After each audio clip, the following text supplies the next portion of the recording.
Jorginho, também para a gente contextualizar o final, normalmente eu lanço algumas perguntas ou algum cenário aqui para a gente analisar, né?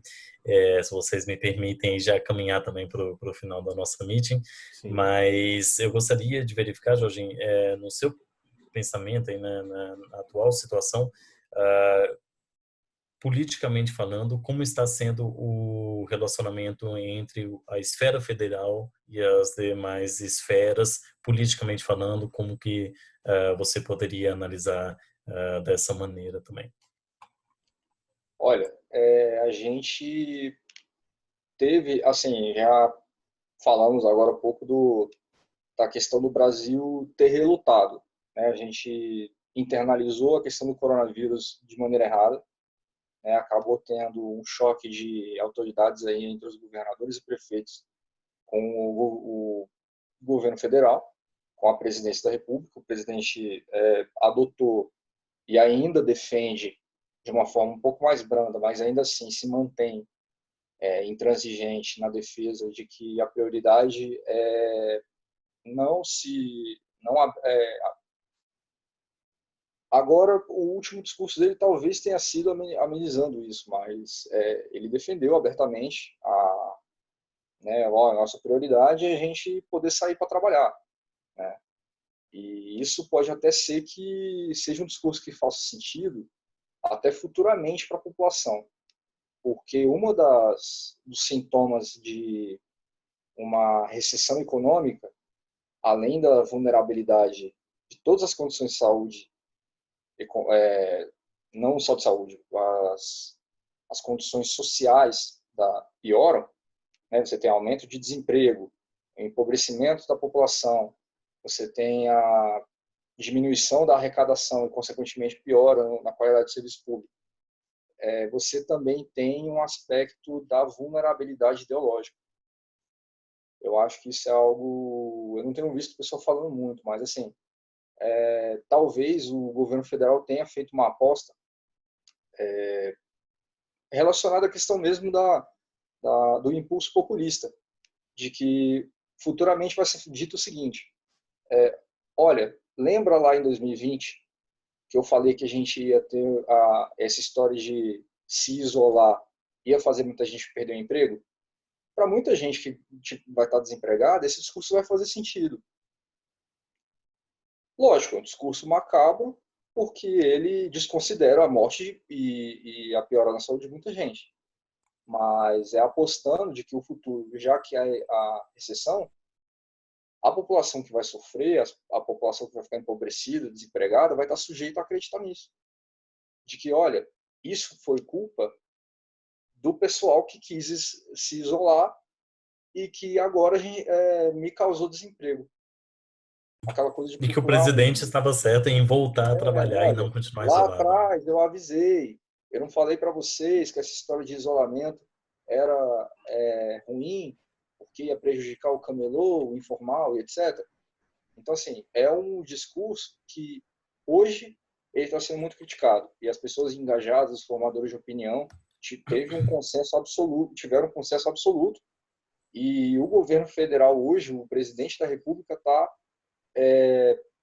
completamente isolado, porque o escalão seguinte, que são os ministros, o próprio ministro da Saúde, tentando ali ainda ser diplomático e não contradizer o seu chefe imediato, mas o ministro Mandetta, ele utilizou a técnica, confiou na equipe dele e seguiu as orientações adequadamente da Organização Mundial de Saúde.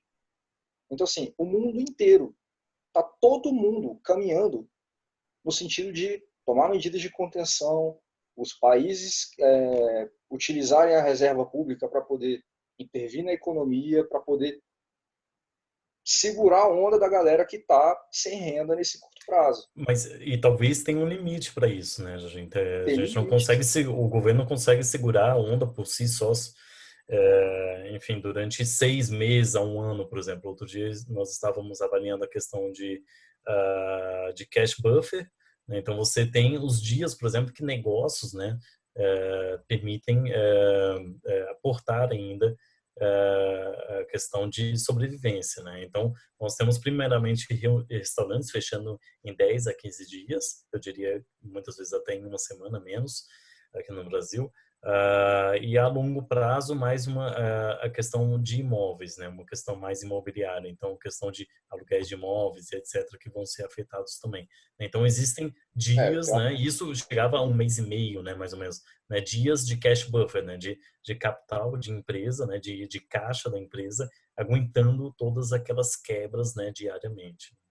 Então, não é existem à limites toa para tudo. que rapidamente se falou, isso não é uma coisa, não são excludentes, né, as medidas de isolamento, os pacotes econômicos que os governos têm adotado. Os Estados Unidos adotou há pouco tempo, fez um grande pacote de intervenção na economia. O Brasil também está nessa linha. Foi aprovado a ajuda para os informais, ajuda na forma de empréstimo, então postergação de dívidas.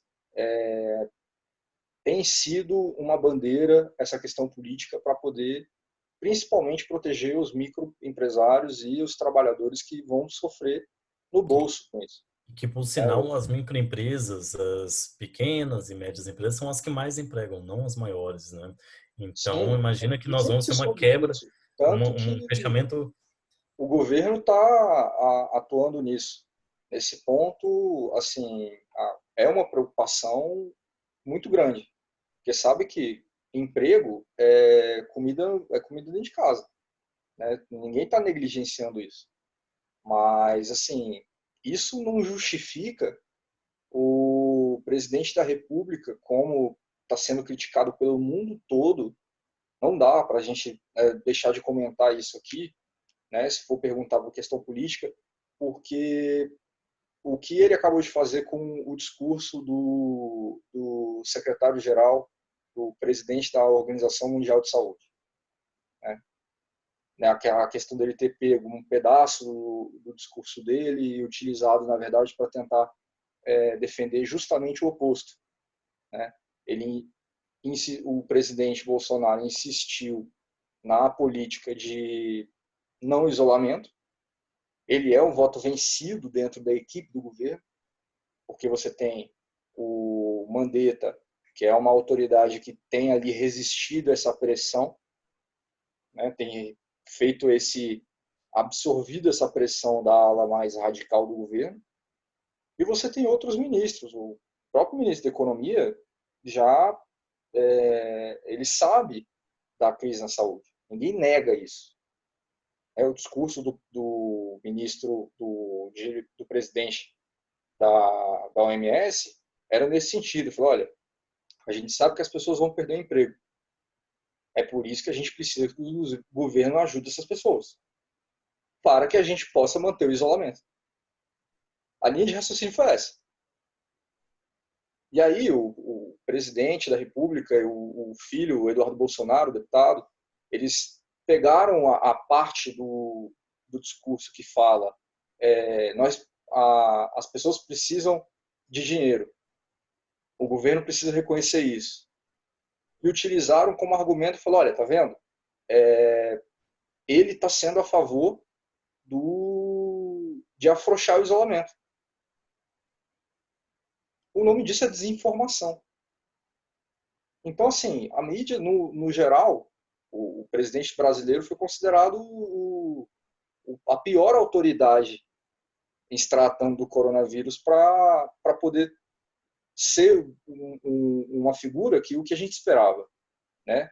Que houvesse líder, que houvesse uma pessoa que pegasse, aproveitasse, olha, já que a gente está num momento de crise, vamos abraçar essa causa, vamos fazer uma ação coordenada, vamos intervir na economia de maneira planejada, as atuações de isolamento serem concomitantes e não tomadas de forma independente, cada cidade, cada prefeito, cada governador, né? Porque aí fica aquela briga em fecha aeroporto, não, mas é competência da União. Não, então tem que ver o que a ANAC acha.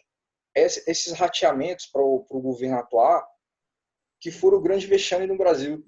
Tá virando um tiroteio, né? Todo mundo atirando para tudo que é lado. Do que a gente estava precisando.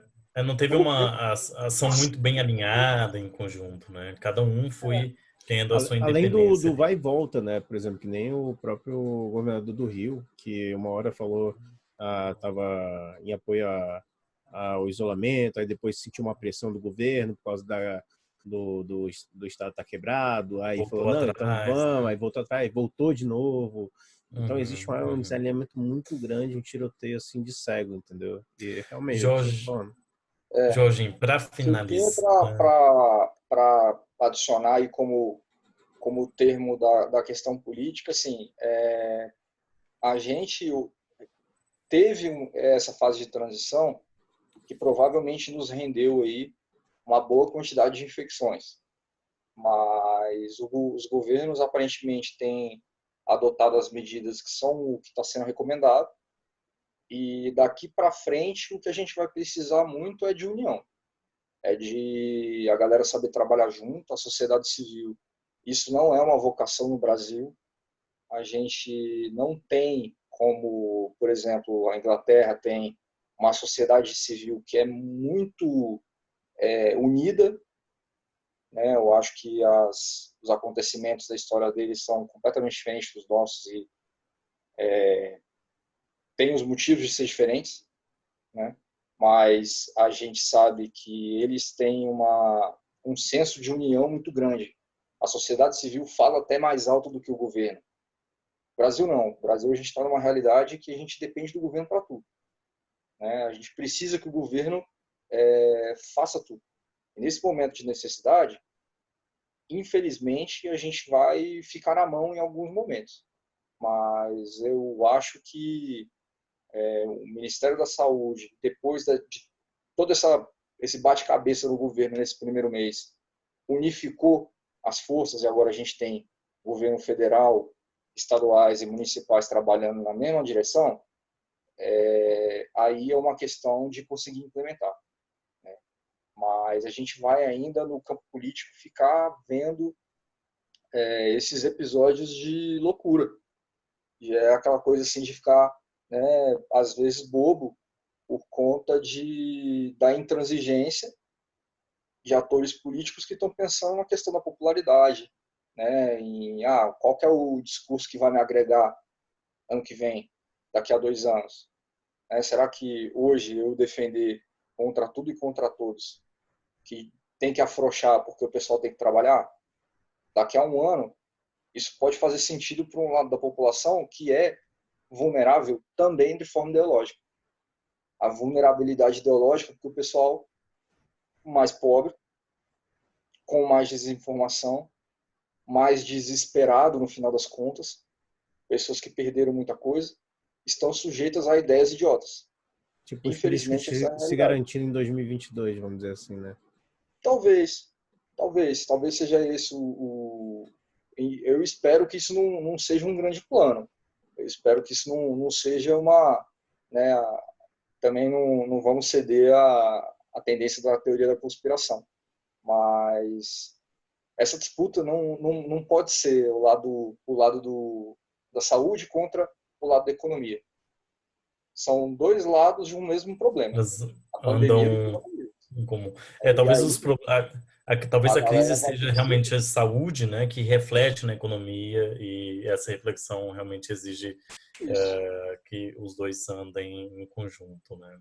Jorginho, excelente, tá? Eu acho que nós chegamos então ao final nesse momento e nós que agradecemos. Se o Vinícius tiver algo para acrescentar também, Vini, Não, no final. eu só vou reiterar aqui o agradecimento, Jorge, por ter somado com bastante conteúdo aqui pra gente, com a sua visão.